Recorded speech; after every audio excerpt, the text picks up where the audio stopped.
O yan, mahigpit na talaga ang labanan. Dapat nararamdaman na ito ng ating mga survivors. Oo. Kasi hindi na basta pagandahan ito. Talent na ang pinag-uusapan. Beauty fades, talent ang magpapatagal sa'yo kahit saan. Ako masasabi ko kung baguhan ako kagaya nila at sinabak ako sa ganyan, I don't think I would be able to deliver that well. Honestly. Maganda nga yung experience na nagawa namin. Masaya. Ganun pala yung ginagawa nila sa soap opera at sa mga adventure. Kasi Mark, seryosong-seryoso siya na hindi ko masasabing blanco yung mukha niya, pero nandun yung gusto niya sabihin. At porsigido siya, seryoso siya. Anong time na yun, kasi hindi ako sanay na seryoso talaga si Mark. So, lagi siya nagpapatawa, laging jolly, laging hindi seryoso sa buhay. So, nung time na yun, nakapag-cooperate naman siya. So, happy naman ako. Kay Jenny naman, her eyes really speak. Problema nga lang, natatakpan yung mukha niya and she has to be conscious on how she looks on screen dahil yung TV importante yung mata ang nagsasalita. I think they can become a star talaga kasi nandun yung nandun yung interest, nandun yung gusto. Tingin ko, malaki ang nila, chances nila na to become a star. Si Katrina ay photogenic. Meron siyang appeal. Plus, bata, therefore, parang bagay sa bubblegum ng ganong mga itsura.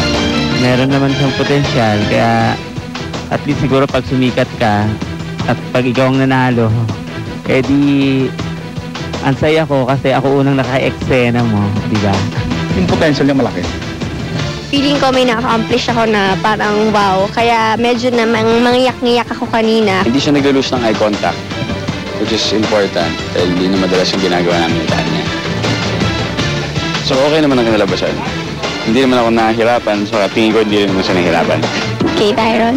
Makinig ka lang sa director pag nagbibigay ng instructions kasi sobrang importante yon eh. Especially yung mga poses, yung mga gusto ng director kung saan ka hindi yung dire-diretso lang na parang wala lang, binabato mo lang yung lines. Nakasalang na ang kalahati ng mga survivors natin at bukas, meron pa ulit.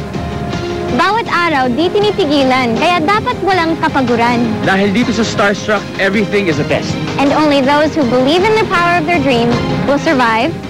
Starstruck. On the next Starstruck, sina Nadine, Dion, Yasmin, Rainer at Christian naman ang hahataw. Watch to compare.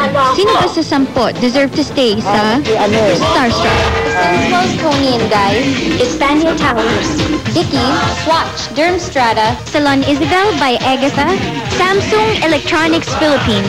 Everyone's invited. Century Park Hotel, John Robert Powers International, Fitness International, Renew Placenta, Porcupine 7th on 6th, Details Trading 7th on 6th, Bobson, MKNY Footwear available at all leading department stores. Karima Don, Charms and Crystals by Joy Lim, Funk Chanel, Aristocrat Interiors and Homescape, Blush Girl, Yellow Box 7th on 6th, Glorietta 2. Believe, survive, Starstruck. Come on everybody, there are brand new stars. They'll have it and they're giving it, they won't hold back. The dream, believe, survive, Starstruck. Come on everybody, there are brand new stars. They'll have it and they're giving it, they won't hold back. The dream, believe.